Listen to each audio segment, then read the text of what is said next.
like so.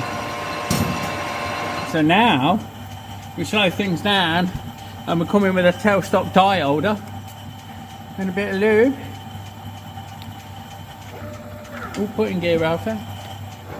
Can't find it, grind it. And we cut this thread, hopefully, fingers crossed.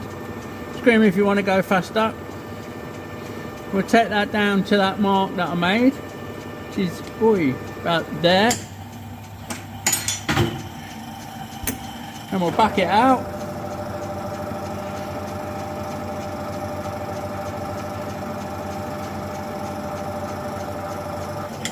And that's one end done. Just going to give it a defluff. There we go. And speed things back up. Just give it a gentle defluff. Getting fluff off, eh, Maxie?